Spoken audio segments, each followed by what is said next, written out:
من الشیطان الرجیم بسم اللہ الرحمن الرحیم۔ تمام نبیوں کے سردار حضرت محمد صلی اللہ علیہ وآلہ وسلم اور تمام مذاہب کے سردار دین اسلام کے پیروکاروں، السلام علیکم۔ ہماری آج کی گفتگو جو ہے for the sake of Allah, by the grace of Allah، اللہ تعالیٰ کی مدد سے، اس کی رضا کی خاطر، آج ہماری گفتگو جو ہے وہ ماشاءاللہ ایک بہت بڑے بزرگ حضرت میاں میر محمد معین الاسلام فاروقی قادری سندھی ثم لاہوری رحمۃ اللہ علیہ، یہاں تک ہماری گفتگو جو ہے وہ پہنچی۔ آج ان کو سرنامہ کلام بنایا ہے، تو یہاں تک آج کا بیان کر کے 55 مکمل ہو جائیں گے۔ سب سے پہلے ہم گفتگو جو کرتے ہیں وہ نام کے اوپر۔ آپ کا نام ہے جو مشہور ہوا میاں میر، یہ میاں کیا ہے؟ میاں اس کا مطلب ہوتا ہے آقا، بیٹا، جناب عالی، استاد، یار دوست، یہ میاں کا معنی ہوتا ہے۔ لیکن یہ سب معنی ایک جگہ میں استعمال نہیں ہوتے، مختلف جگہوں میں مختلف معنی استعمال ہوتے ہیں۔ میاں پاکستان میں بولا جائے گا کچھ اور معنی میں ہوگا، میاں حیدرآباد میں بولا جائے گا یا میاں لکھنؤ میں بولا جائے گا، تو معنی اس کے جو ہیں وہ چینج ہوتے رہتے ہیں۔ اس لیے ہم اللہ میاں نہیں کہہ سکتے۔ کیوں؟ قرآنی اصول یہ ہے کہ جب ایک ایسا لفظ استعمال ہوتا ہو، ایسا لفظ کہ جس کے دو معنی ہوں، ایک معنی اس کا غلط ہو، اس ذاتی کے ہستی کے شایان شان نہ ہو، تو وہ لفظ اللہ اور اس کے رسول کے لیے استعمال نہیں کیا جا سکتا۔ یہ قرآنی اصول ہے، اس لیے ہم اللہ میاں نہیں کہہ سکتے۔ اب آپ دلیل مانگیں گے، یا ایھا الذین آمنوا لا تقولوا رائنا، اے ایمان والو رائنا نہ کہو۔ اب رائنا میں کہنے میں کیا خرابی ہے؟ تو رائنا جو ہے وہ دو معنی رکھتا تھا۔ جن کو منع کیا جا رہا ہے وہ نہ تو اس کا استعمال غلط کر رہے ہیں، نہ اس کا غلط معنی لے رہے ہیں، لیکن اس کے لفظ کے استعمال پر ہی پابندی ہو گئی۔ کیوں؟ اس لیے کہ اس لفظ کے دو معنی تھے، جو دشمن تھے وہ دوسرا معنی لیتے تھے، اور جو دوست تھے وہ اچھا معنی لیتے تھے۔ تو کہا اللہ اور اس کے رسول کے لیے یہ لفظ استعمال نہیں کرو۔ تو اس لیے ہم اللہ میاں نہیں کہہ سکتے، کیونکہ میاں جو ہے یہ آقا، بیٹا، جناب عالی، استاد اور یار دوست کے لیے بھی استعمال ہوتا ہے۔ اب آپ سمجھ گئے؟ تو میاں جو ہے وہ ساتھ جی بھی لگا دیا، میاں جی ان کی زبان میں تھا۔ اور جو سندھ کے لوگ آتے تھے وہ آپ کو بابا سائیں کہتے تھے۔ جو نام آپ کا ہے وہ میر ہے، میر محمد۔ یہ میر جو ہے یہ فارسی زبان کا لفظ ہے، اور یہ امیر کا مخفف ہے۔ امیر سنن، امیر ملت، امیر دعوت اسلامی، یہ امیر جو ہے میر اسی کا مخفف ہے۔ کثرت استعمال کی وجہ سے الف گر گیا اور میر کہنا شروع کر دی۔ تو میر کا معنی ہوتا ہے سردار، اور کئی جگہوں میں سیدوں کا اضافی لقب بھی ہے یہ میر، اور پیشوائے دین کے لیے بھی استعمال کیا جاتا ہے میر۔ کشمیر میں چلے جائیں تو میر۔ آپ کا اصل نام جو ہے وہ میر محمد ہی ہے۔ میاں میر، شاہ میر، بالا پیر سے بھی آپ کو پکارا جاتا ہے۔ فاروقی، یہ نام آپ کے نسب کی طرف اشارہ کرتا ہے۔ تو حضرت میاں میر رحمۃ اللہ علیہ فاروقی ہیں، یعنی حضرت عمر رضی اللہ تعالیٰ عنہ کی نسل سے ہیں۔ قادری، اس کی تشریح کرنے کی کوئی ضرورت ہی نہیں ہے۔ آپ کے نام کے ساتھ جو قادری لگ رہا ہے، اس کا مطلب یہ ہے کہ آپ کا مشرب جو ہے، سلسلہ جو ہے تصوف کا، وہ جا کے حضرت سید عبد القادر گیلانی رحمۃ اللہ علیہ کے ساتھ جا کے ملتا ہے۔ آپ جن کے مرید ہیں، حضرت میاں میر رحمۃ اللہ علیہ جن کے مرید ہیں، ان کا نام شیخ خضر سیوستانی رحمۃ اللہ علیہ، یہ جو ہیں یہ قادری تھے۔ تو آپ نے ان کی بایعت کری تو قادری سلسلے کے اندر شامل ہوئی، اس لیے آپ کے نام کے ساتھ قادری بھی لگتا ہے۔ سندھی، جب مسلمان محمد بن قاسم، ایک آئیڈیا، ایک تصور ہے، ایک نوشن ہے کہ جب محمد بن قاسم کے ساتھ عرب کچھ لوگ آئے اور دوسرے آئے جب، اور یہاں آ کر جب وہ بسنے لگ گئے تو یہاں ان کے آباء و اجداد جو ہیں وہ رک گئے تھے۔ ایک تصور سا ہے۔ تو سوستان میں آ کر رکے اور یہی آپ کی ولادت ہوئی، اور یہ سندھ میں، اور آپ جو زبان بولا کرتے تھے وہ زبان بھی سندھی سے ملتی جلتی تھی، لاہوری۔ میاں میر لاہوری 25 سال کی عمر میں اب لاہور تشریف لے آئے. تو جب اب لاہور تشریف لے آئے تو پھر دنیا سے جانے تک آپ یہی لاہور میں رہے, حتیٰ کہ آپ کا روزہ انور بھی جو ہے وہ لاہوری کے اندر بنا. تو یہ آپ کا نام حضرت میاں میر محمد معین الاسلام فاروقی قادری سندھی ثم لاہوری رحمۃ اللہ علیہ. نام سن لیا, گفتگو کو آگے بڑھائیے, چلتے. سب سے پہلے تاریخ پیدائش. بھائی ہم بات کر رہے ہیں تو کس دور میں ہوئے وہ, تو کیا کریں. اولیاء کرام کے بارے میں جو پرانے لوگ ہیں ان کے بارے میں ذرا تھوڑا سا فرق پڑ ہی جاتا ہے. کیوں؟ اس لیے کہ آدمی جس طرح سے تعین کر رہا ہوتا ہے جہاں سے, اور دوسرا کسی اور جگہ سے تعین کر رہا ہوتا ہے, تو وہاں پھر سالوں میں فرق پڑ جاتا ہے. میں ان کے بارے میں جتنا پڑھا ہے سکینۃ الاولیاء ہے. کیوں؟ اس لیے کہ سکینۃ الاولیاء جو کتاب لکھی گئی ہے وہ جہانگیر کے, شاہ جہاں کے بیٹے اورنگزیب کے بھائی حضرت دارا شکو رحمت اللہ علیہ کی لکھی ہوئی ہے, جو ان کے مرید ہیں, لیکن ان کے بھی عقیدت مند. تو میں معذرت کے ساتھ میں ان کے ساتھ حضرت دارا شکو رحمت اللہ علیہ یوں ہی نام عزت سے ان کا پکاروں گا. انہوں نے جو سکینۃ الاولیاء لکھی ہے, سکینۃ الاولیاء کے اندر اپنے مرشد اور حضرت میاں میر رحمت اللہ علیہ کے بارے میں لکھا. اور یہ آپ کو پتا ہے اورنگزیب عالمگیر کے بھائی تھے, اورنگزیب نے پھر ان کو شہید کروا دیا تھا. ان کو اولیاء کرام سے بڑا پیار تھا, تصوف سے بڑا لگاؤ رکھتے تھے, اور آپ ان کی کتاب پڑھیں گے تو آپ کو معلوم ہوگا کہ یہ شخص واقعی صاحب علم ہے. تو انہوں نے جو کتاب لکھی ہے وہ سب سے بڑا ذریعہ ہے ہمارے پاس مستند حضرت میاں میر رحمت اللہ علیہ کے بارے میں جاننے کے لیے. تو یہ کیا لکھتے ہیں؟ یہ کہتے ہیں کہ میں نے جو ان کی تاریخ ولادت ان کے بھتیجے سے پوچھی, ان کے بھائی کے بیٹے سے پوچھی ہے, تو انہوں نے کہا 938 ہجری ہے. تو 938 ہجری ہے تو اس حساب سے 1531 عیسوی بنتی ہے, مگر جو مشہور ہے وہ 1550 ہے, اور تاریخ وصال 1635 عیسوی ہے آپ کی. اب آ جائیے خاندانی پس منظر آپ کا. دیکھیے آدمی کا خاندان جو ہوتا ہے نا, اس کا فائدہ کیا ہوتا ہے. اچھا خاندان جو ہوتا ہے, اچھے خاندان کے آداب اچھے ہوتے ہیں, بیٹھنا اٹھنا گفتگو کرنا, یہ چونکہ ماحول میں ہوتی ہیں اس لیے وہاں رہنے والا بچہ جو ہے وہ ان آداب کو اڈاپٹ کر لیتا ہے. جیسے حیدرآباد کے جو لوگ ہیں, میں حیدرآباد کے جب بھی کبھی جاتا ہوں, میرے اکثر دوست حیدرآباد کے, انڈیا کے ہی, مجھے ان کے وہ یہ آداب بڑے اچھے لگتے ہیں. چھوٹا سا بچہ ہوگا, وہ یوں جھک کے سلام کرے گا. یہ اس نے جھک کر سلام کہاں سے سیکھا؟ اپنی فیملی میں, اپنے گھر سے سیکھا. تو جو کہتے ہیں نا اچھا خاندان کا ہے, وہ یہ ہوتا ہے کہ اچھا خاندان جو ہوتا ہے وہ ادب آداب جو ہے وہ مقرر کر لیتا ہے, پھر وہ بچے کو وہی اڈاپٹ کرنا پڑتے ہیں. وہ بچوں کی تربیت کے اوپر بڑا دھیان دیتے ہیں. تو کہتے ہیں نا یہ اچھا خاندان نہیں ہے, وہ بچوں کی تربیت پر دھیان نہیں دیتے. بات صرف اتنی, اور جب ان کی عادتیں ان میں آ جائیں گی تو بات سیم ہو جاتی ہے. تو خاندانی پس منظر سے آپ کو معلوم ہوگا 711 عیسوی میں محمد بن قاسم کے ساتھ سیہون کے اندر, جسے سیون نہیں ہے, سیہون کے اندر آپ کے خاندان میرے آئیڈیا کے مطابق جو ہے وہ تشریف لائے. تب یہ راجہ دہر کی سلطنت تھی.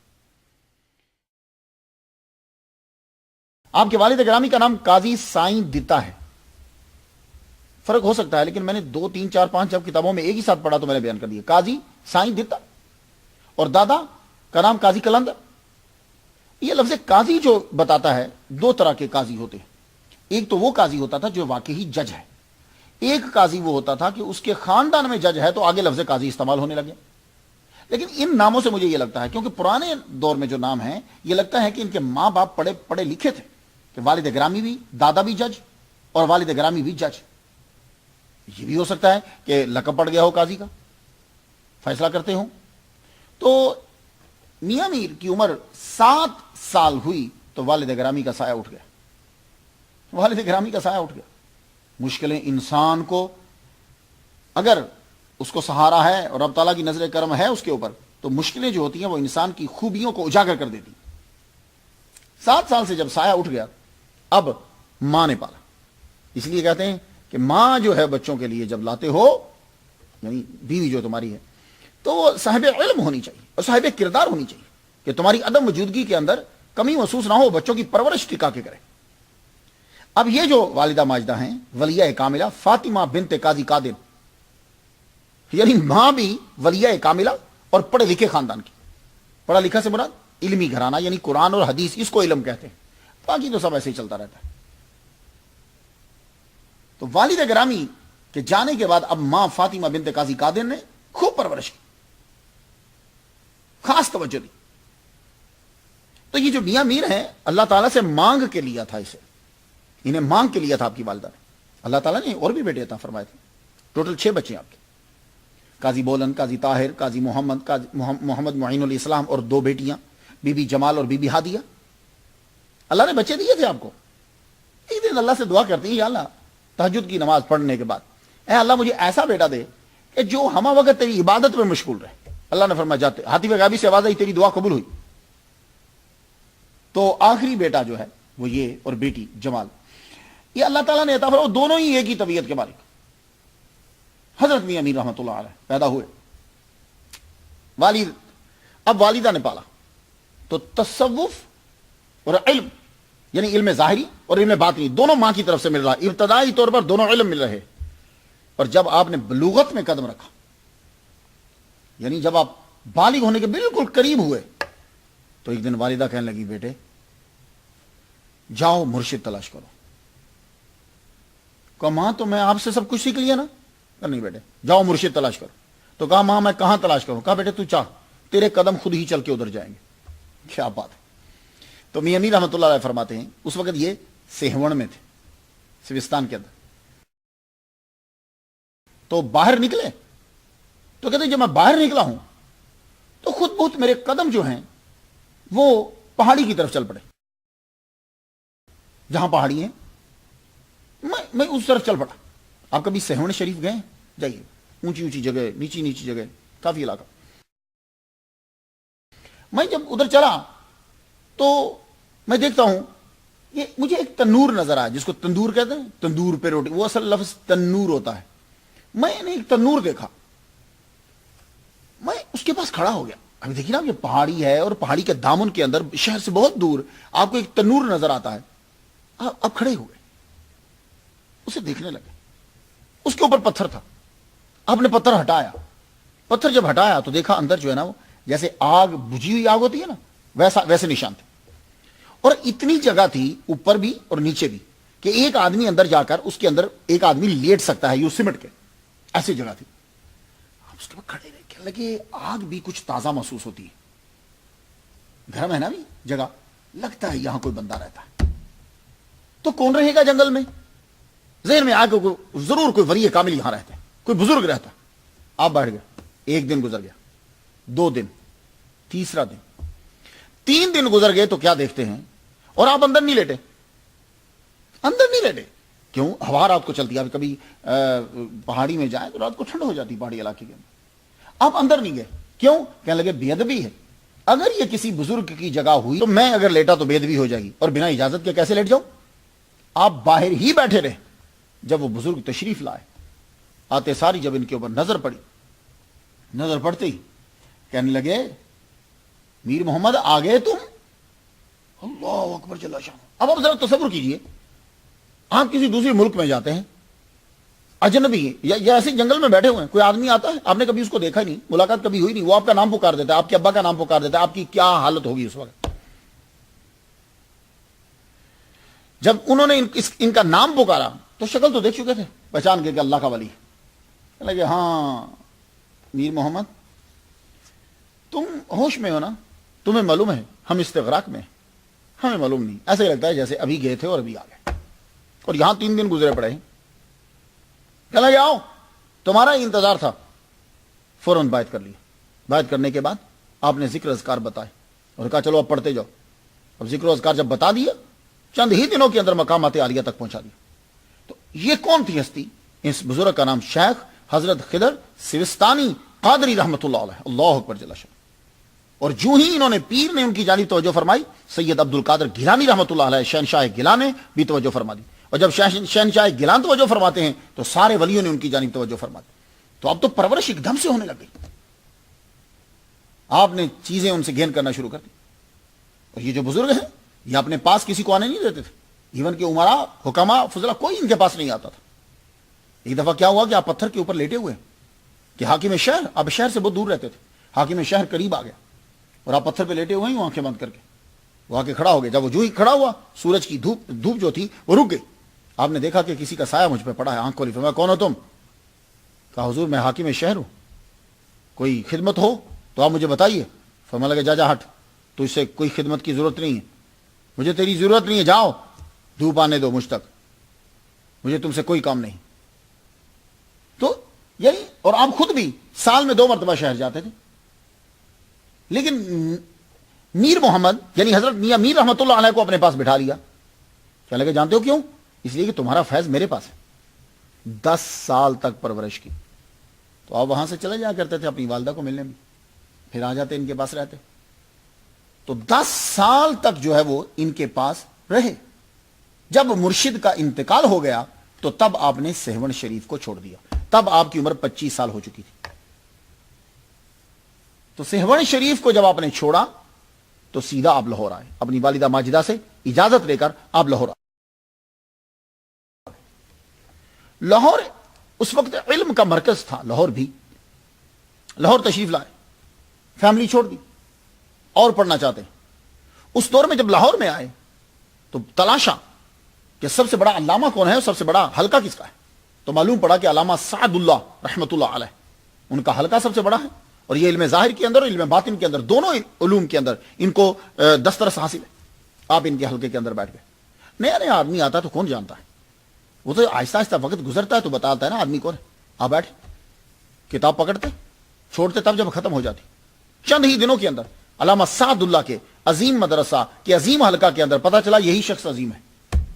حضرت میاں میر رحمۃ اللہ علیہ کے چرچے ہونے لگے. بھائی کمال کا آدمی. تو جن کتابوں کو دوسرے لوگ سال لگا کر پڑھتے تھے, آپ نے چند ہی مہینوں کے اندر تمام کتابوں کو ختم کر دیا. کسی وقت دیکھیے گا, اگر آپ توجہ اور یکسوئی کے ساتھ صبح کے وقت فجر کی نماز پڑھنے کے بعد اگر کسی کام کو شروع کرتے ہیں تو وہ کام جلدی ختم ہو جاتا ہے. تو یہ اولیاء کرام یہ کیا کرتے ہیں, ایک تو ان کی لو اللہ سے لگی ہوتی ہے, گناہ ہوتا نہیں ہے صاف, اور پھر یہ توجہ کے ساتھ کام کرتے ہیں تو وہ کام جلدی جو ہے وہ انہیں یاد ہو جاتا ہے. آپ نے ان سے جب پڑھا اس کے بعد پتا چلا کہ لاہور ہی کے اندر ایک اور مولانا جید عالم مولانا نعمت اللہ رحمۃ اللہ علیہ یہ ہیں. آپ نے ان سے بھی استفادہ کیا, ان کی محفل میں بھی بیٹھے. پھر آپ نے جب مکمل کر لیا جو پڑھا تھا اور دوسری کتابیں بھی, یہ چیزیں جب آپ نے مکمل کر لی تو مکمل کرنے کے بعد اب آپ نے ایک دم سے ٹرن لیا تو توجہ جو ہے وہ تصوف کی طرف. کیوں؟ اس لیے کہ آپ علم پڑھنے کے بعد کیا ہوتا ہے کہ جب آدمی علامہ بن جاتا ہے نا, پڑھ لیتا ہے, تو پھر وہ محافل کے اندر جاتا ہے. علماء کی محفلیں سجتی تھی تب, جلسے تب بھی ہوتے تھے. یہ نہیں کہ آج ہی کے دور میں جلسے ہوتے, جلسے تب بھی ہوتے تھے. تو پھر ہر جلسے کے اندر میاں میر میر محمد کا ہی نام ہوتا تھا, چرچے ہوتے تھے علماء اور فضلاء کی محفل کے اندر. آپ نے کہا چھوڑ یار یہ کیا ہے, چل کال سے نکل حال کی طرف چل. اب آپ نے وہاں سے چھوڑے اور محفلیں چھوڑ دی اور خلوتیں پکڑ لی. علم باطنی کی پریکٹس آپ نے شروع کر دی. عبادت باغات میں نے بڑی ریسرچ کی, لیکن اس ولی کامل کے اندر میں نے ایک خاص بات دیکھی. آپ اپنا مراقبہ میڈیٹیشن عبادت باغات کے اندر زیادہ تر کرتے تھے. میں نے ان کی 31 جگہوں کو پڑھا ہے کہ 31 جگہیں لاہور میں ایسی تھی کہ جہاں آپ جا کر عبادت کرتے تھے, مراقبہ کرتے تھے, وظائف کرتے تھے. اور ان 31 کے اندر جو ہے وہ 26 باغات ہیں. 26 باغات ہیں. تو یہ پیر جو ہے حضرت میاں میر رحمۃ اللہ علیہ یہ باغات کے اندر عبادت کیا کرتے تھے. بڑی بات ہے. میں سوچنے لگا کیوں باغات میں عبادت کیوں کرتے ہیں. دیکھو جو ولی کامل ہوتے ہیں نا, عالم ہوتے ہیں, وہ حضور صلی اللہ علیہ وسلم کی سنت کو زندہ کرتے ہیں. کیوں؟ حضور نے فرمایا جو میری ایک سنت کو زندہ کرے گا 100 شہیدوں کا ثواب ہوگا. میری بات آپ سمجھ رہے ہیں؟ سوچیں, یہ نہیں ہے کہ حضور کی کوئی سنت ہو تو اس کو دلیل دے کر ختم کر دیا جائے, یہ دلیل ہے, یہ دلیل ہے, یہ دلیل ہے, حضور کی سنت ختم کر دی جائے. نہیں ایسی. ہاں تم نہیں کر پا رہے تو نہ کرو, لیکن یہ نہیں کرو کہ اب دلیلیں دے کے اس سنت کو ہی ختم کر دو. تو صحابہ کرام کا تو یہ عالم تھا. اگر آپ کو عشق کا دعویٰ ہے کہ ہم حضور صلی اللہ علیہ وسلم سے بڑا پیار کرتے ہیں, ہم عشق ہے, تو پھر تو عشق کی یہ حالت ہے کہ حضرت عثمان غنی رضی اللہ تعالیٰ عنہ وضو کرنے کے بعد مسکرا پڑے, ہنس پڑے. کسی نے پوچھا حضور کیوں ہنسے ہیں؟ فرمانے لگے مجھے نہیں پتا. کہا مجھے نہیں پتا. تو کہا حضور پتا نہیں ہے تو پھر ہنسے کیا ہیں؟ کہنے لگے بس مجھے یاد آ گیا کہ ایک دن حضور صلی اللہ علیہ وآلہ وسلم بھی وضو کرنے کے بعد یوں ہی مسکرائے تھے. یہ ہے عشق. تو انہوں نے کوئی دلائل نہیں دیے. تو حضور کی سنت کو زندہ کرنا ہوتا, نہ کہ حضور کی سنت کو ٹوٹل ختم کر دینا ہوتا. تو اس لیے بڑا دھیان رکھا کریں کہ سنت کو زندہ کون کر رہا ہے, فوت کون کر رہا ہے. تو انہوں نے دیکھا کہ باغات میں عبادت کرنا, باغ میں اب آپ مشکات شریف اگر پڑھیں تو حضرت ابو ہریرہ رضی اللہ تعالیٰ عنہ سے ایک حدیث ملے گی، خلاصہ بیان کرتا ہوں اس کا، کہ آپ حضرت ابو ہریرہ ان کو تلاش کرتے کرتے کرتے دیکھا تو ملے تو پتا چلا حضور باغ کے اندر ہے. تو پھر حضرت ابو ہریرہ رضی اللہ تعالیٰ عنہ خفیہ راستے سے چھپ کے اندر باغ میں چلے گئے. محمد صلی اللہ علیہ وسلم وہاں عبادت فرما رہے تھے. آپ نے پھر ان کو ایک حدیث بتائی تھی. تو باغ میں عبادت کرنا نبی صلی اللہ علیہ وسلم کی سنت ہے. تو حضرت میاں میر رحمۃ اللہ علیہ نے نبی کی سنت کو زندہ کیا. آپ عبادت کرتے ہی باغات کے اندر تھے. اللہ اکبر جل شانہ. اور بڑی بات ہے، آپ جب کسی جگہ پہ بیٹھتے تھے تو حضرت میاں میر رحمۃ اللہ علیہ کو معلوم ہو جاتا تھا کہ یہ جگہ نحوست والی ہے، یہ جگہ برکت والی. آپ ایک جگہ بیٹھے، ایک کنواں تھا، کنویں کے ساتھ درخت تھا، درخت کے نیچے بیٹھ گیا. درخت کے نیچے بیٹھے تو وہ کنویں سے، اس دور میں کیا ہوتا تھا کہ پانی بھرے جاتے تھے، کنویں سے پانی بھر کے لوگ جو ہیں وہ لے جاتے، سکا جو ہے یہ بھر کے لے جایا کرتے تھے. اس نے دیکھا کہ ایک بابا جی بیٹھے ہیں درخت کے نیچے. وہ روز پانی بھرتا اور چلا جاتا اور بابا جی کو دیکھتا. ایک دن، 2 دن، 3 دن، 4، 15 دن کے بعد 15 دن گزر گئے. بابا جی اٹھے، حضرت میاں میر رحمۃ اللہ علیہ وہاں سے اٹھ کے جانے لگے. تو وہ اس وقت بھی وہ سکا جو ہے نا وہ پانی بھرنے کے لیے آیا ہوا تھا. تو کہنے لگا بابا جی کیوں جا رہے ہو؟ کہنے لگے یار سمجھ نہیں آ رہی، میں وظائف کرتا ہوں تو وہ چیز ظاہر نہیں ہو رہی، جگہ میں کوئی پرابلم لگ رہی. کہنے لگا ہاں آپ جس دن بیٹھے تھے تو مجھے معلوم پڑ گیا تھا. اس سے ایک دن پہلے یہاں سے بارات گزری تھی. یہاں سے بارات گزری تھی. جس دن آپ بیٹھے اس سے ایک دن پہلے یہاں سے بارات گزری تھی. وہ بارات جو ہے وہ کچھ دیر کے لیے رک گئی کیونکہ کنواں تھا. تو جب رکی تھی تو انہوں نے لہو لب، ڈھول ڈمکا اور جو چیزیں وہ کرتے ہیں کھیل کود انہوں نے کرا تھا، یہ ان کی نحوست ہے. تو من لگے اوہ آپ وہاں سے چل دیے تو کچھ آپ کو چیزیں محسوس ہو جاتی. اور جگہوں کے بارے میں حضرت میاں میر رحمۃ اللہ علیہ نے یہ بتا دیا. کہنے لگے کہ سنو، باقی جگہیں جہاں جا کر سال لگ جاتے ہیں تم کو مقامات عالیہ تک پہنچنے کے لیے، غار ہرا دنیا میں واحد جگہ ہے کہ جہاں ایک رات کے اندر وہ سارے مقامات تمہیں مل جاتے ہیں اور آدمی کے سلسلے جو ہے وہ حل ہو جاتے ہیں.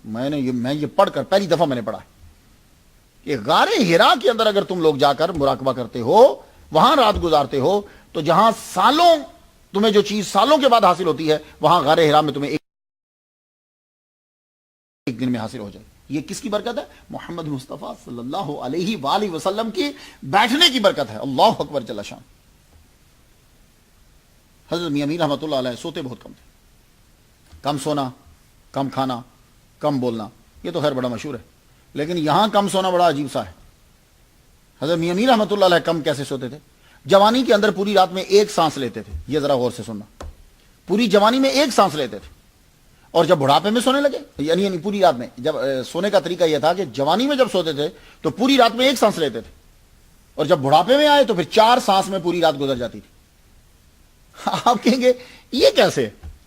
تو بھائی دیکھو میں آپ کو بتاتا ہوں، ایک مثال سے ہی سمجھا سکتا ہوں میں. ویسے تو اصل چیز تو ان سے ہی پتہ چلتی تھی. وہ یہ ہے کہ آپ نے کبھی دیکھا کہ نہر میں ڈبکی لگانے کے لیے کیا تھا، یوں پکڑ کے ایک سانس لمبا کھینچ کر آپ بالکل نیچے ڈبکی لگاتے ہو. ڈبکی جب لگاتے ہو تو پھر پلٹ کے واپس آتے ہو تو کنارے پہ آ کر پھر ایک لمبا سا سانس لیتے ہو. تو بس میں نے اس کیفیت سے جانا ہے کیونکہ میں وہاں رہا ہوں. میاں میر تو وہاں جو نہر تھی، اس نہر کے قریب ہی میرے والد گرامی طالب حسین شاہ رحمۃ اللہ علیہ ان کی مسجد تھی. میں بہت چھوٹا ہوتا تھا تو نہر پہ جب نہانے جاتے تھے تو یوں ناک پہ ہاتھ رکھ کے ایک لمبا سانس کھینچ کے پھر اس کے اندر ڈبکی لگاتے. تو پوری رات میں ایک سانس لیتے تھے. تو لگتا ہے کہ میاں میر رحمۃ اللہ علیہ بس جب رات کو لوگ سمجھتے کہ سونے لگے ہیں تو آپ ایک سانس کھینچتے اور کہیں نکل جاتے اور پھر ایک ہی سانس کے اندر آپ وہیں سفر کر رہے ہیں. پھر جب واپس آتے تو پھر آپ سانس لے لیتے. میری سمجھ میں تو یہی آتا ہے. ویسے ایک بات آپ کو بتاؤں، یہ ایک دفعہ میں پاکستان سے امریکہ آ رہا تھا، میرے ساتھ ایک بابا جی بیٹھے، بڑی عمر تھی ان کی، نیو یارک انہوں نے اترنا تھا. تو انہوں نے مجھے بتایا، کہنے لگے کہ جب آدمی سوتا ہے تو سانس زیادہ لیتا ہے، سونا کم چاہیے تاکہ سانس کم لے، کیونکہ جب سانس کم لے گا تو جتنے سانس لکھے ہوئے ہیں وہ تو اس نے لینا ہی ہے. تو اگر وہ کم سوئے گا تو سانس کم لے گا تو زندگی لمبی ہو جاتی.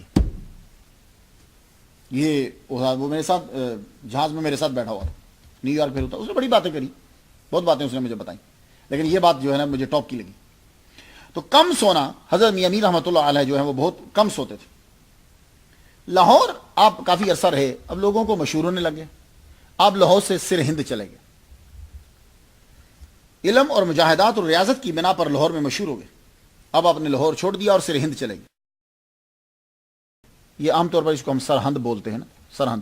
یہ اس کو میں نے سر ہند بھی پڑھا ہے. سر ہند چلے گئے. یہ سر ہند جو ہے ملک انڈیا کی ریاست پنجاب میں ہے اور ضلع فتح گڑھ کا ایک ٹاؤن ہے. 2013 کی مردم شماری کے مطابق اس کی آبادی 60,852 تھی. مجدد الفسانی کا جہاں روزہ ہے تو کہتے ہیں اس کو سر ہند کہتے ہیں. آپ یہاں آئے تو سخت بیمار ہو گئے. میاں میر رحمۃ اللہ علیہ جب سر ہند میں پہنچتے ہیں تو بیمار ہو جاتے ہیں. اتنے شدید بیمار ہو گئے کہ اٹھنا محال ہو گیا. پڑے رہتے, رفع حاجت کے لیے بھی اٹھ نہیں سکتے تھے, اور نہ وہاں کوئی ساتھی, نہ کوئی دوست, نہ کوئی خادم, کوئی بھی نہیں ہے. تو اللہ تعالیٰ نے پھر ان کے لیے ایک آدمی کو بھیجا, حاجی نعمت اللہ رحمۃ اللہ علیہ. یہ آپ کے ٹاپ کے مرید ہیں. حاجی نعمت اللہ رحمۃ اللہ علیہ کو بھیجا. یہ آئے, سال انہوں نے ان کی خدمت کری, سال خدمت کی. 1 سال سے ہند شریف میں گزر گیا تو حضرت سید عبد القادر گیلانی رحمۃ اللہ علیہ اور حضرت خضر علیہ السلام دونوں خام میں بیک وقت دکھائی دیے آپ کو. تو عبد القادر گیلانی رحمۃ اللہ فرمانے لگے سرہند تیری جگہ نہیں ہے, تو لاہور میں جا, وہاں تیری ضرورت ہے. کہنے لگے کیسے جاؤں, میں تو چل ہی نہیں سکتا, میں اٹھ ہی نہیں سکتا, جاؤں کیسے میں. تو عبد القادر گیلانی رحمۃ اللہ علیہ نے اور خضر علیہ السلام نے انہوں نے ہاتھ پھیرا. ہاتھ پھیرنا تھا کہ آپ ٹھیک ہو گئے. صبح اٹھے تہجد اور فجر کے لیے تو آپ بالکل ٹھیک تھے. ٹھیک ہوئے تو آپ حاجی نعمت اللہ سے کہتے ہیں, کہنے لگے سن, دولت تو میرے پاس ہے ہی نہیں, تیری خدمت سے میں بڑا خوش ہوں, دولت میرے پاس نہیں ہے, تو بول تو چاہتا ہے تو میں تجھے مقامات عالیہ تک پہنچا دوں, اللہ تک ملا دوں, اللہ سے ملا دوں تجھے. کہنے لگے ہاں حضور ملا دے تو مہربانی. آپ نے ان کو چند وظائف بتائے اور فرمایا یہ کرو. انہوں نے وظائف وہ کرے, عالم اعلی میں ملکوت تک پہنچا دیا. وہاں سے آپ پھر تشریف لے آئے. سر ہند سے 136 مائلز کا سفر کرنے کے بعد لاہور میں آپ سر ہند سے لاہور پہنچ گئے. اور یہاں لاہور آ کر آپ نے ملا خوانی پورا, بعد میں ہاشم پورا اور پھر دھرم پورا بستی میاں میر پڑ گئی. میں اور پھر آخر تک آپ یہیں رہے. میں یہاں بہت جایا کرتا تھا. میرے والد گرامی طالب حسین رحمۃ اللہ علیہ خطیب تھے. میں کوئی 3ری جماعت میں پڑھتا تھا تو وہاں جانا 12 دھری ہوتی تھی, بڑا کھلا علاقہ تھا. تو دھرم پورے سے میاں میر جانا, وہاں بیٹھنا, 12 دھری کے اندر بیٹھنا, سلام کرنا. جمعرات کو بڑی محفل ہوتی تھی, وہاں جانا, سلام کرنا. میری والدہ ماجدہ بھی جاتی تھی وہاں, ان کے ساتھ بھی میں جاتا. پھر محمد نگر میں رہنے لگے تو محمد نگر سے پھر بھی جایا کرتے تھے. وہ لالا بک ڈپو ایک بڑا مشہور ہوتا تھا, پتہ نہیں ہے کہ نہیں ہے. لالا بک ڈپو بڑی سستی کتابیں کہتے تھے, اس کی کتابیں سستی ہوتی تو ہم کتابیں لینے وہاں جایا کرتے تھے. تو لالا بک ڈپو کے سے اسی سیدھ کے آگے جب جاتے تو اب بھی میں حال ہی میں بھی میں وہاں گیا ہوں, بڑا فیض ملا ان سے, چادر بھی ملی, دعا بھی مانگی, ذکر بھی کیا. طرز زندگی آپ کا کیا تھا؟ توکل اللہ کے اوپر آپ کا بڑا مکمل تھا. توکل حضرت میاں میر رحمۃ اللہ علیہ کا توکل, وعلی اللہ فلیتوکل المتوکلون. توکل کرنے والوں کو توکل اللہ کے اوپر کرنا چاہیے. اور اس آیت کے اوپر زبردست عمل کرتے تھے. اب ذرا دیکھیے, کوئی مرید اگر آپ کا لوٹا پانی کا بھر دیتا کہ آپ اٹھیں گے تو اٹھنے کے بعد آپ پانی کوزا سے لوٹا سے لے لیں گے اور وضو فرمائیں گے, اور اگر آپ کی نظر پڑ جاتی آپ وہ لوٹے کو توڑ دیتے. کیوں؟ کہتے ہیں کہ پھر اس طرح ہوگا کہ میرا عقیدہ اور میرا توکل اس لوٹے کے اوپر ہو جائے گا. میں اپنا توکل اس کے اوپر نہیں رکھنا چاہتا. جب میں تہجد میں اٹھوں گا میرا رب مجھے پانی دے گا. اللہ اکبر جل شان. اور ایک مرتبہ کسی نے لاٹھی دے دی کہ حضور جب آپ نیچے سے اٹھتے ہیں تو لاٹھی کا سہارا لے لیجئے, چلنے میں دشواری ہوتی ہے تو لاٹھی رکھ لیجئے. لاٹھی پکڑی, چند قدم چلے, لاٹھی کو پھینک دیا. حضور لاٹھی کیوں پھینکی؟ فرمانے لگے ایک دم سے خیال آیا اور یہ ڈر پیدا ہوا کہیں میں یہ نہ سمجھ بیٹھوں کہ یہ لاٹھی میرا سہارا ہے, میرا رب مجھے چلائے. اور اگر کوئی مرید یا کوئی 3 دن مسلسل کھانا لے آتا تو آپ اس کو روک دیتے, فرماتے اب مت لانا. وہ کہتا حضور مجھے خدمت کرنے دیجئے, میں اب 3 دن لایا ہوں, اب کیا میرے کھانے میں کوئی کمی ہوئی؟ کہنے لگے نہیں یہ بات نہیں ہے, کھانا تیرا اچھا ہے لیکن اب تو نہ لانا, میں آپ کا مرید بننا چاہتا ہوں. آپ منہ پھیر لیتے, منہ پھر کر لیتے, بیٹھنے کو بھی نہیں بولتے. فرماتے جان نکل جاؤ. آ جاتے ہو منہ اٹھا کے, فرماتے حق کی طلب آسان ہے کوئی؟ کائنات سے بیگانہ ہو کر یگانہ ہونا ہے. ایک دروازہ, ایک دل, ایک مکان, اس میں ایک ہی سما سکتا ہے. چاہتے ہو دنیا بھی رہے اور اللہ بھی؟ آؤ چلے جاؤ, اور اگر کوئی اڑ ہی جاتا نہیں مجھے مرید ہونا ہی ہے تو سب سے پہلی شرط تمام سے تعلقات ختم، دوسری غذا کم، تیسری نیند کم، چوتھی گفتگو کم. اور جب یہ ساری چیزیں ہوتی پھر آپ ریاضتیں کرو. ابھی مرید نہیں ہوئے، اب ریاضتیں کرو. اور جب ان میں وہ کامیاب ہو جاتا پھر کچھ وظائف بتاتے، اور جب اخلاص اور استقامت کو دیکھ لیتے تو پھر بیعت کر لیتے، بعد میں توجہ فرما کر کمال تک پہنچا دیتے. اتنی کبھی. ایک مرید نے پوچھا حضور اتنی سخت شرائط پہلے کیوں رکھتے ہیں آپ؟ ذرا سن لیجئے، بیعت مرید ہونا اور بیعت کرنا بہت مشکل کام ہے، بزنس نہیں ہے. میں پوچھا حضور اتنی کڑی شرائط کیوں رکھتے ہیں؟ کہنے لگے بتا مجھے، اگر کسی بندے کے اوپر غسل فرض ہو جائے تو سارا جسم وہ دھو لے اور ایک بال سوکھا رہ جائے تو کیا غسل مکمل ہوا؟ کہا نہیں. تو کہا یہ تو بات ہے. اگر صوفی جو ہے وہ سارے باطل خیالات کو ختم بھی کر دے، ایک باطل خیال اس کے اندر آ جائے تو اجڑ کے رہ جاتا صوفی. یہ بہت ضروری ہے اس کے لیے کہ اس کو اچھی طرح سے صاف کر دیا جائے. اللہ اکبر. آپ فرماتے تھے کہ مرید کو تجرید و تفرید کا ماہر دیکھنا چاہتا ہوں میں. اب یہ تجرید و تفرید کیا ہے؟ تو میں پیچھے جتنی بھی تقریریں کر چکا ہوں تصوف پہ، میں اصطلاحات کا استعمال تو کرتا تھا، تشریح نہیں کرتا تھا. کچھ لوگ یہ سمجھتے ہیں کہ شاید وہ تشریح آتی نہیں ہے، لیکن مسئلہ پتہ کیا ہوا؟ دیکھو میں چاہتا ہوں کہ لوگوں کی توجہ ادھر آئے. میں کوئی اپنی علمیت نہیں بتلانا چاہتا کہ اب اس کے اصطلاحات میں چلا جاؤں، اس کی چیزوں میں جب اس کی تشریح کروں، نہیں، وہ بات مشکل ہو جائے گی. لیکن اب میں سمجھتا ہوں کہ جب میں یہ بیان کر چکا ہوں، 54 بیان کر چکا ہوں، تو اتنا تو سٹینڈرڈ سطحی ذہنی سطح بلند ہو چکی ہوگی، تو کچھ ایک ایک اصطلاح کی تشریح بھی ساتھ ہوتی جائے تاکہ اب آپ جب گفتگو کرو تو آپ کی گفتگو جو ہے وہ آگے سنی جائے. تجرید و تفرید کا ماہر دیکھنا چاہتے تھے. یہ اصطلاحات ہیں تصوف کی. تجرید کیا ہے؟ خود بھی آپ تجرید و تفرید کے ماہر تھے. تجرید کیا ہے؟ کہ صوفی میں کسی قسم کی ہرس باقی نہ رہے، یہ تجرید ہے. حتیٰ کہ جنت اور دوزخ کا تصور بھی ختم ہو جائے. اس کی عبادت، اس کا ہر کام جو ہے، کل ان صلاتی و نسکی و محیایا و مماتی للہ رب العالمین، یہ تجرید ہے. آپ کچھ سمجھیں؟ آپ اگر کبھی آئے تو یہ بیان ضرور کیجیے گا. تو تجرید یہ ہے کہ دوزخ کا ڈر، جنت کا شوق، یہ بھی ختم ہو جائے، صرف ہر کام اللہ کی رضا کے لیے. اسے کہتے ہیں تجرید. اور جس کے اندر یہ صفت ہو جاتی ہے اس بزرگ کو مجرد حقیقی کہتے ہیں. اب آ گیا تفرید. تفرید کہتے ہیں صوفی کسی عمل کو اپنی کوشش نہ جانے، وہ یہی کہے کہ پروردگار عالم تو خالق کائنات ہے، میرا بھی خالق تو ہے، مجھے ایک مائع مہین سے تو نے پیدا کیا، اب اس کے علاوہ اور کیا ہے، باقی سب چیزیں تیری طرف سے. تو تفرید یہ ہے کہ اپنے نیک عمل کو بھی اللہ کا احسان جان. شہزادہ دارا شکو جو ہے، حضرت دارا شکو رحمۃ اللہ علیہ، آپ کے مرشد جو ہیں، 3 سال چکر لگاتے رہے. 3 سال کے بعد جا کر مرید کیا تھا. اور آج تو ہر ایک کی کوشش ہوتی چلو بھائی مرید ہو جاؤ. نہیں، بہت مشکل ہے. حضرت میاں میر رحمۃ اللہ علیہ شریعت کی سخت پابندی فرماتے تھے.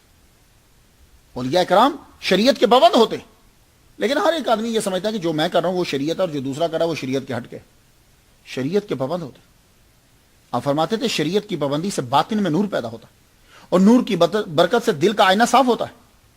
شریعت جو اللہ اور رسول نے کہا اس کو بجا لانا، یہ شریعت ہے. تو فرماتے تھے یہ طریقت کا سبب بنتی ہے. ذرا غور سے سنیے گا، شریعت طریقت کا سبب بنتی ہے. اور طریقت بری خصلتوں سے، خیالوں سے باطن کو پاک کر لینا اور پاک رکھنا، یہ طریقت ہے. اور فرماتے ہیں یہ حقیقت کا سبب بنتی ہے. اور حقیقت دل و دماغ کو غیر اللہ سے خالی کر لینا.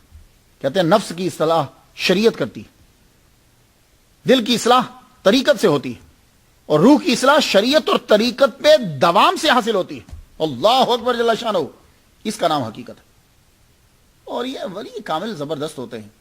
ایک ایک چیز لے کر اپنی مرضی سے اس کے اوپر اعتراض کر دینا نا، ایسا نہیں. پوری زندگی کو دیکھو. کرامات کے آپ سخت خلاف تھے. آج کل کسی آدمی کو ایک آدھ چیز مل جائے وہ خود کو سمجھتا ہے میں بہت ٹاپ کا آدمی ہو گیا ہوں، بس اس کے بعد ایک شبدہ بازی ہوتی. جو ولی کامل ہیں وہ استقامت کو صحیح سمجھتے ہیں، اور کرامت جو دکھانے لگ جائے کہتے نہیں ابھی بچہ ہے، طفل مکتب ہے، اس چھوڑو. اور ہمارے ہاں تو آج کل یہ سلسلہ شروع ہو گیا، خواب آ جائے سب کو بتاؤ. کرامت نہیں بھی تو کرامت بنا کے دکھاؤ. بڑی بڑی عجیب عجیب قسم کی کرامتیں ہوتی ہیں. اب وہ بندے کا نالج ہی اتنا ہے. اب آپ کسی کو جا کر پاکستان کے کسی گاؤں میں یہ بتا دو، امریکہ میں آپ رہتے ہو، اور آپ یہ بتا دو میرے پیر صاحب ایک بہت بڑے مال کے دروازے پہ کھڑے ہوئے، دروازہ خود بخود کھل گیا. تو وہ جو بھکر کے جنگلوں میں کہیں رہتا ہے وہ تو یہی سمجھے گا پیر صاحب کی کرامت ہے، اس کو کیا پتا ہو کہ یہ سینسر لگا ہوا ہے، پیر صاحب کیا کوئی بھی چلا جاتا، بلا کوئی جانور ہی چلا جاتا تو دروازہ تو کھل جاتا۔ تو یہ کچھ کرامتیں بنا دی جاتی ہیں، بندے کو پتا نہیں ہوتا، میڈیا کا ٹرک ہوتا۔ تو حضرت میاں امیر رحمۃ اللہ علیہ فرماتے تھے کہ ایک اضطراری ہوتی ہے اور ایک اختیاری ہوتی ہے۔ آدمی کو وہ جو اللہ تعالیٰ اسے صادر کر دیتا ہے ٹھیک ہے، لیکن آدمی کو اس چکروں میں نہیں پڑنا چاہیے۔ فرماتے تھے کرامت اولیاء را اضطرابست، ہر کے او از کشف خود گوید سخن، جو اپنے کشف بیان کرتا ہے، اپنی کرامتیں بیان کرتا ہے، اس پر دھیان مت دو، یہ اس کا کشف، یہ اس کی کرامتیں، اس طرح مارو جیسے جوتی اس کے سر پہ ماری جاتی ہے۔ لیکن آپ اس پہ آپ اعتراض نہیں کر سکتے۔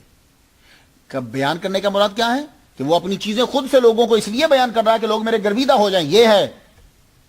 یہ مطلب نہیں ہے کہ کسی کو حقیقت سمجھانے کے لیے اگر کسی نے کشف بیان کیا تو نہ سب کے لیے پر نہیں۔ آپ بہت بڑے عالم تھے، بڑے فاضل، عربی آتی تھی، فارسی آتی تھی، تصوف کے آپ ماہر تھے، علم ظاہری کے ماہر تھے، لیکن کتاب نہیں لکھتے تھے۔ فرماتے تھے جو چیز سامنے بیٹھ کر سمجھی اور سمجھائی جا سکتی ہے وہ کتابوں میں نہیں آتی، کتابوں سے حاصل نہیں ہوتی۔ اور اگر کوئی آدمی یہ پوچھ لیتا کہ حضور میں آپ کے ملفوظات کو لکھ لوں، نہیں لکھو مت، سنو، لکھنے نہیں دیتے تھے۔ اور اب تقریر فرماتے تھے تو ایسی زبردست تقریر فرماتے تھے کہ آدمی سنتا تھا حیران رہ جاتا تھا، ایسی تشریح فرمایا کرتے تھے۔ اور آپ کو معلوم ہے کہ جب آدمی کوئی مشہور ہونے لگتا ہے، خاص طور پر علماء کے اندر مشہور ہونے لگتا ہے، تو بندے جو ہیں وہ ضرور، مولوی جو چھوٹے چھوٹے ہوتے ہیں نا وہ ضرور آ جاتے ہیں، کویشچن پوچھتے ہیں، اپنی طرف سے یاد کر کے آتے ہیں، ہم پوچھیں گے۔ ہماری بھی عمر گزر گئی، فلاں صاحب نے پوچھا، کچھ عربی بولنے لگ جاتے ہیں۔ ایک صاحب میرے پاس آئے، کہنے لگے انا منا کون سا سیگا ہے، انا اور منا کون سا سیگا ہے؟ میں نے پھر ان کو بتایا انا اور منا کون سا سیگا ہے۔ لیکن اب تو کوئی پوچھے تو میں کہتا ہوں یار میں سمجھ جاتا ہوں کہ یہ آدمی کیوں پوچھ رہا ہے، اسے کہنا چاہیے اور کام کیجیے کوئی اپنا۔ تو علماء آپ کے پاس تشریف لائے، آ کے کہنے لگے کہ ہمیں ایک حدیث پڑھی ہے اور اس حدیث کی تشریح سمجھ میں نہیں آتی، حدیث کا خلاصہ میں آپ کو بیان کرتا ہوں۔ حدیث اصل میں یہ ہے کہ کہنے لگے کہ بڑھاپے کے اندر آدمی کی دو چیزیں بڑھ جاتی ہیں، وہ کیا؟ حرص اور امید۔ تو وہ مولوی یہ کہنے لگے ملا کہ یہ بات ولیوں پہ تو سچ ثابت نہیں ہوتی، ہم ولیوں کے بارے میں کیا یہ کہیں کہ ان میں حرص پیدا ہو جاتی ہے؟ کیا اولیاء کے بارے میں یہ بولیں؟ آپ نے فرمایا دیکھو سنو، بات یہ ہے، یہ جو ہر ایک کا مقصد جدا ہوتا ہے، جب مقصد جدا ہوتا ہے تو پھر حرص اور امید بھی جدا ہوتی۔ دو قسم کے بندے ہیں، جب ان کا مقصد ہے اسی کے مطابق ان کی حرص اور امید ہوگی، اور اولیاء اور انبیاء کا جو مقصد ہے وہ رضا الہی ہے، اللہ تعالیٰ کی رضا ہے، اس لیے وہ جب بوڑھے ہو جائیں گے تو وہ اللہ کی رضا بڑھتی چلی جائے گی، اس میں حرص بڑھتا چلا جائے گا اور اسی میں امید بڑھتی چلی جائے گی، تو یہ تو اچھا ہے۔ سارے علماء نے سر جھکائے، فرمان لگے دیکھو ان کا مقصد اچھا ہے، جب مقصد اچھا ہے تو اچھے مقصد کی حرص بھی اچھی ہوتی ہے۔ اللہ اکبر۔ قوالیوں کا مسئلہ جب بھی اولیاء کرام کی گفتگو کی جاتی ہے تو قوالی کا نام ضرور آتا ہے، اس کو سما کہتے ہیں، یہ قوالی کا نام مت ہی لیا کریں، اب کیا کریں، لیکن کچھ لفظ ایسے ہوتے ہیں کہ وہ استعمال جب ہوتے ہیں تو پھر وہی ہوتے ہیں۔ سما جو ہے وہ اور چیز ہے، قوالی اور چیز ہے۔ قوالی آج کل جو آپ کو گاتے ہوئے نظر آتے ہیں، بہت سارے لوگ ہیں، سب بیٹھے ہوتے ہیں، بے وضو ہیں، سننے والے بھی اور پڑھنے والے بھی، اور بعض اوقات تو ایسا ہوتا ہے کہ سننے والے بھی نشے میں ہوتے ہیں اور پڑھنے والا بھی نشے میں ہوتا ہے، تو یہ سما نہیں ہے۔ سما کی شرائط تو کبھی گفتگو کریں گے۔ تو میاں امیر رحمۃ اللہ علیہ جو ہیں وہ سما کے عادی تو نہیں تھے، لیکن اگر کوئی قوال آ جاتا تو سما سن لیتے تھے۔ وہ سما کیا ہوتی تھی؟ وہ شاعروں کا کلام ہوتا تھا، ولیوں کا، اسے پھر سنتے تھے، اس کی زبان سے اس کی ذرا آواز اچھی ہوتی۔ تو آپ کے مریدین بھی بڑے پروقار انداز سے قوالی کو سنا جاتا تھا، سما کو سنا جاتا، کسی کو پرمیشن نہیں ہوتی تھی کہ وجد اور رقص کا اظہار کرے، فرمان لگے جذب کرو۔ حضرت میاں امیر رحمۃ اللہ علیہ وہ فقیر ہے کہ جس کے در پر شہنشاہ جہانگیر نے حاضری دی۔ یہ اورنگزیب عالمگیر مغل بادشاہ کا دادا ہے۔ اس کے سامنے ایک مرتبہ تذکرہ کیا گیا حضرت میاں امیر رحمۃ اللہ علیہ۔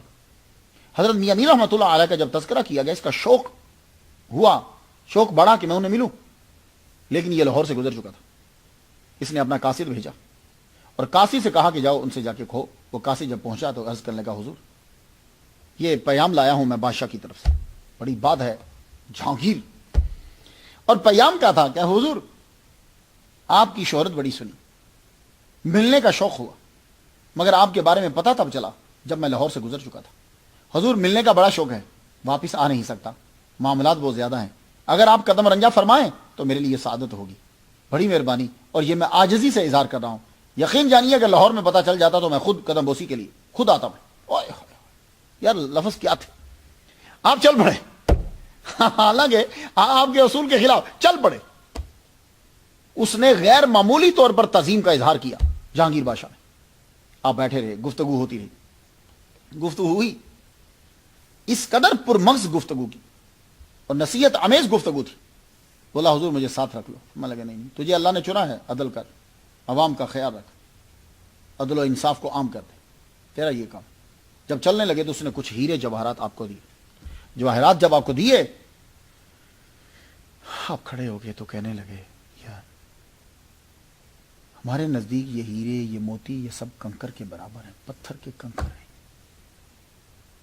ایک بات تو بتاؤ بادشاہ، گھر میں جو مہمان آیا ہوتا ہے کیا اس کو کنکر دیے جاتے ہیں؟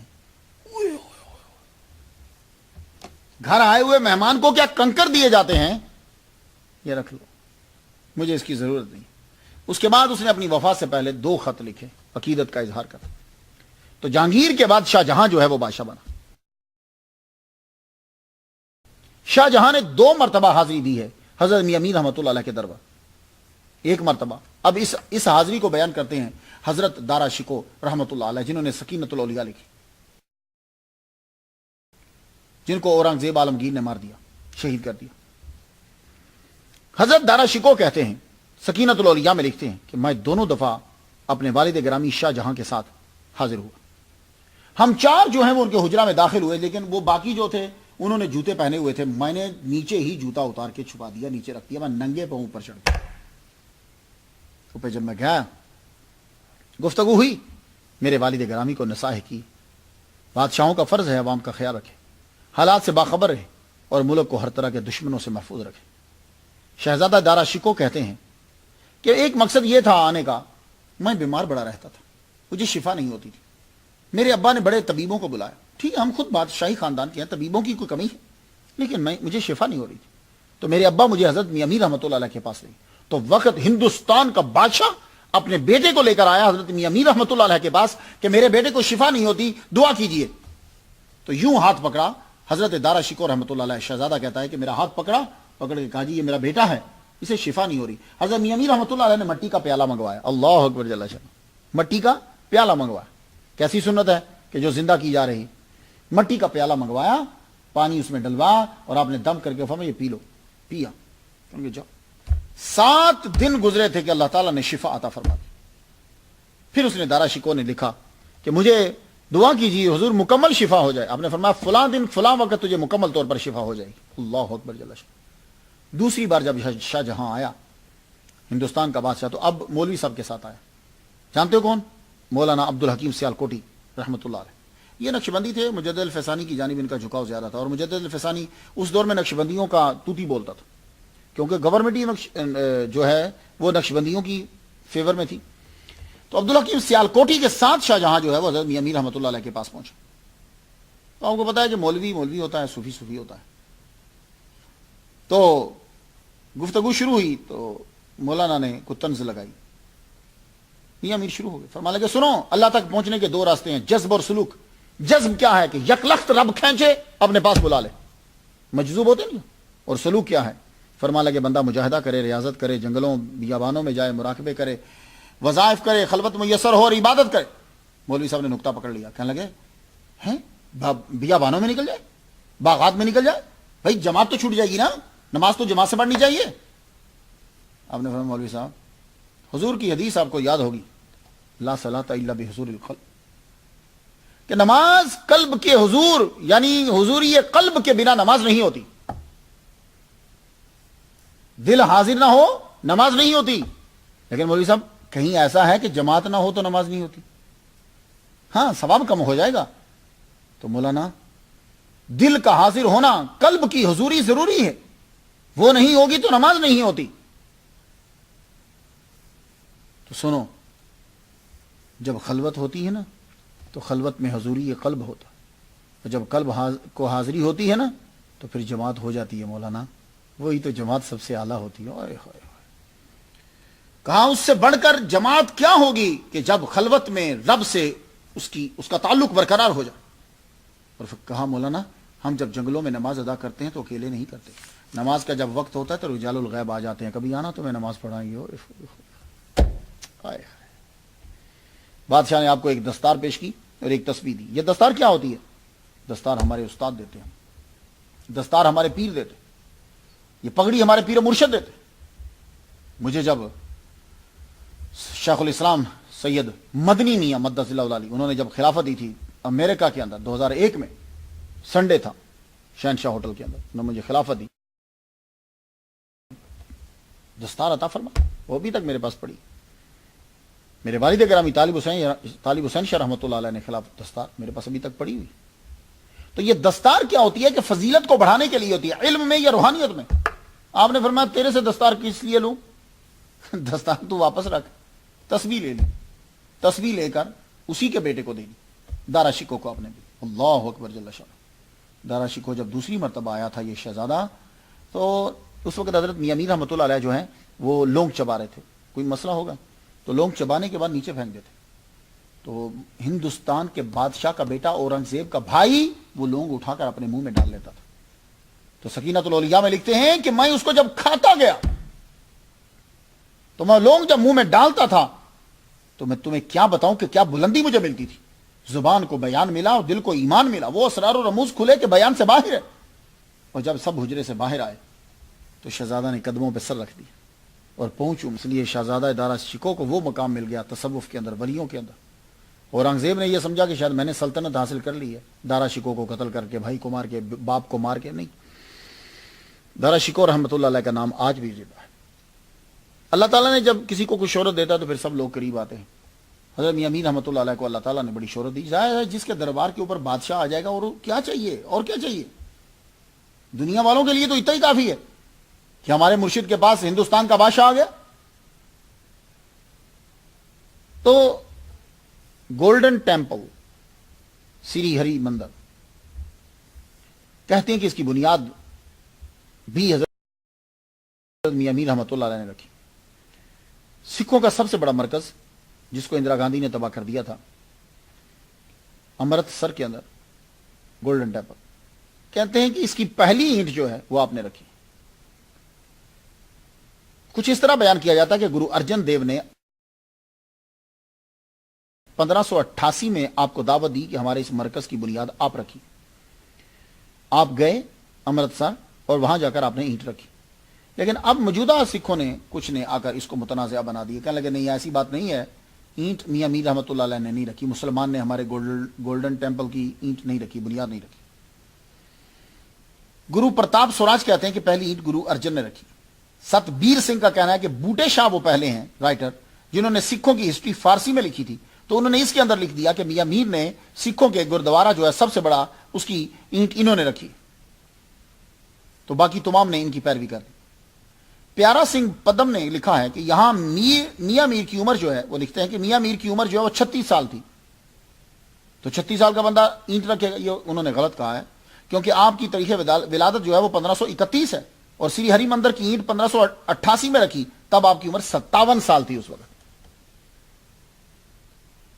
ڈاکٹر مدن جیت کور نے اپنی کتاب دا گولڈن ٹیمپل میں لکھا ہے کہ گرو ارجن دیو جی نے اس کی بنیاد رکھی. اور پہلے سکھ تاریخ دان گیان سنگھ نے 1936 کی ایڈیشن میں تحریر کیا کہ حضرت میاں میر رحمۃ اللہ علیہ نے اینٹ رکھی. اب ڈاکٹر مدن جیت کور لکھتے ہیں کہ گرو ارجن نے رکھی, اور گیان سنگھ کہتے ہیں کہ میاں میر نے رکھی.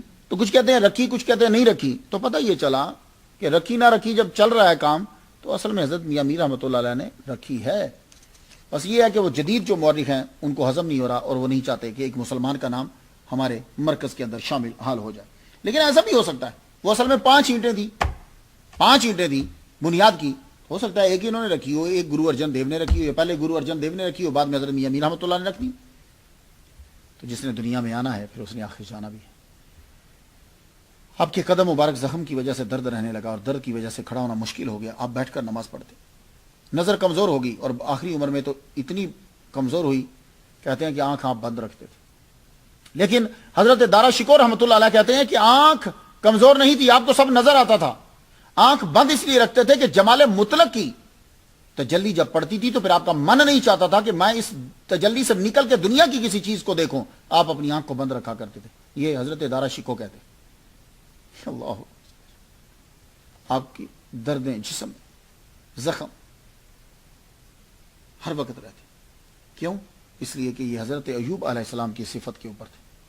حضرت ایوب علیہ السلام کو تو شفا مل گئی تھی، آپ کو آخر دم تک شفا نہیں ملی. اور میرے نبی کا امتی جتنے ہیں اولیاء کرام، یہ کسی نہ کسی نبی کی صفت پر ہوتے ہیں. اور حضرت میاں امیر رحمۃ اللہ علیہ حضرت ایوب علیہ السلام کی صفت کے اوپر ہے.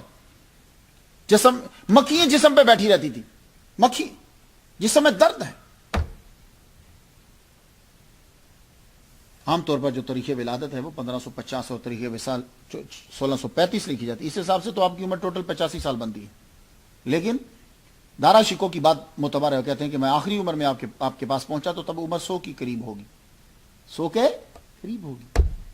تو 100 کے قریب تبھی بنتی ہے جب آپ 1531 میں پیدا ہوں اور 1635 میں آپ کا وصال ہو، تو تقریباً 104 سال آپ کی عمر بنتی ہے. تو آخری عمر میں دارا شکو پھر آئے ہیں جب آپ 100 کے قریب تھے. حضرت میاں امیر قادری رحمۃ اللہ علیہ فرماتے ہیں کہ سنو، ایک دن بیان کرتے ہوئے ولی کی طاقت، کہتے سنو، جب تک ولی زندہ ہوتا ہے نا تو حجاب میں ہوتا ہے، موومنٹ ذرا مشکل ہوتی ہے. جیسے تلوار ہے نا، نیام میں ہوتی ہے تو موومنٹ مشکل ہوتی ہے. اور جب یہ جسم کا حجاب ہٹ جاتا ہے پھر پاور بڑھ جاتی ہے ولی کی. جیسے تلوار نیام سے باہر آ جاتی ہے، پھر ادھر بھی موو کرتی، ادھر بھی موو کرتی، ادھر بھی موو کرتی. فرمان لگے جب ولی چلا جاتا ہے تو اس کی طاقت جو ہے وہ بڑھ جاتی ہے. تو میرا یہ یقین ہے کہ میاں امیر رحمۃ اللہ علیہ نے جو فرمایا یہ سچ فرمایا. ربیع الاول کا مہینہ شروع ہوا، آپ شدید بیمار ہوئے، 5 دن بیمار رہے. منگل کا دن تھا، اب بڑے شدید بیمار ہوئے، دنیا سے رخصت ہو گئے. آپ کے مرید ایک محمد لاہوری رحمۃ اللہ علیہ فرماتے ہیں کہ میں نے اب کان قریب کیا جب آپ کے ہونٹ موو کر رہے تھے، آپ اللہ اللہ اللہ بولتے بولتے آپ دنیا سے رخصت ہو. حاکم شہر وزیر خان کو معلوم ہوا، وہ علماء کے ساتھ، فضلاء کے ساتھ، سب لوگوں کے ساتھ آیا اور آپ کے مرید نور محمد اور دوسرے نے مل کے تجہیز و تکفین کی تیاری کی. اس کے بعد سارا شہر جو ہے وہ امڑ آیا اور آپ کا جنازہ جو ہے وہ ادا کی. میں وہاں گیا ہوں، مجھے وہاں سے چادر ملی ہے، میں نے فاتحہ بھی وہاں جا کر پڑھی ہے. بڑے عرصے کے بعد گیا تھا، ابھی جو 2013 کے اندر میں گیا ہوں. ذرا کلپ دیکھیے.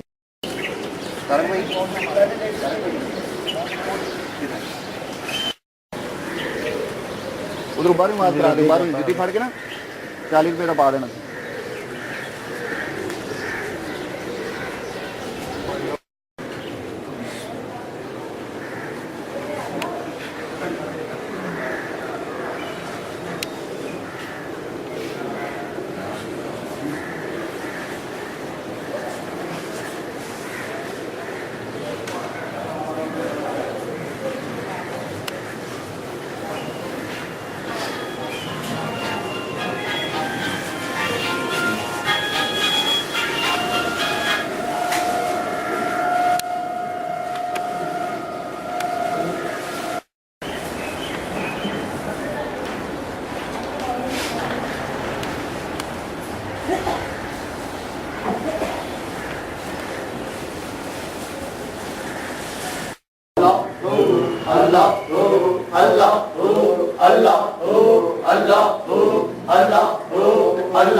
إياك نعبد وإياك نستعين اهدنا الصراط المستقيم صراط الذين أنعمت عليهم غير المغضوب عليهم ولا الضالين.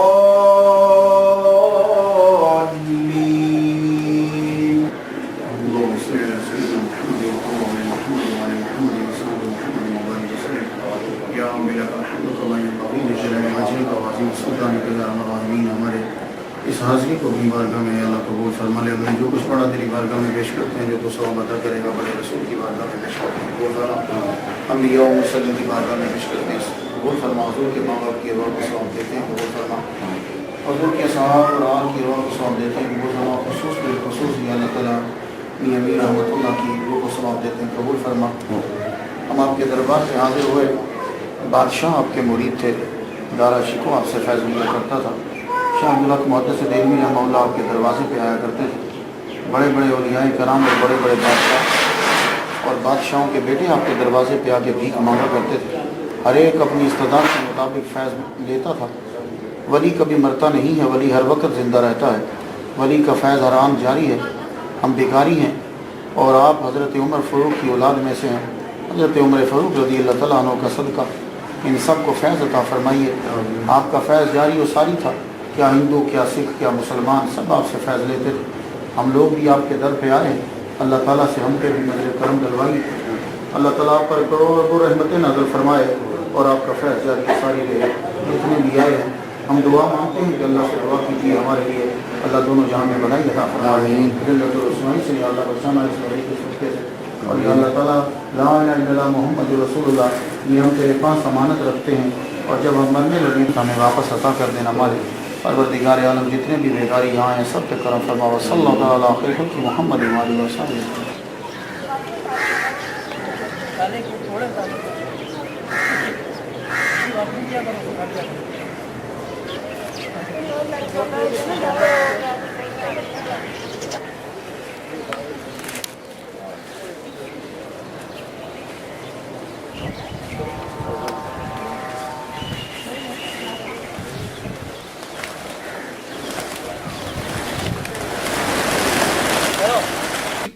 رحمت اللہ علیہ کا مرید تھا شہزادہ دارا شکو. اس نے سرخ رنگ کا پتھر جو ہے وہ منگوایا اپنے مرشد کے لیے کہ یہ مزار بنایا جائے. لیکن کیا ہوا کہ وہاں سے اورنگزیب نے وہ سارا پتھر اٹھوا دیا. جب ان کو شہید کیا وہ پتھر اٹھوا کر بادشاہی مسجد میں لگا. راجہ رنجیت سنگھ جب اس کی حکومت آتی ہے تو اس نے بہت سی مساجد اور بڑی بڑی عمارتیں جو تھی, جو مغلوں کی بنائی ہوئی تھی, وہاں سے پتھر اکھیڑ کر وہ سارے کے سارے امرتسر میں لے جانا چاہتا تھا. یہاں جب آیا اس کو نظر آیا کہ کچھ پتھر لگے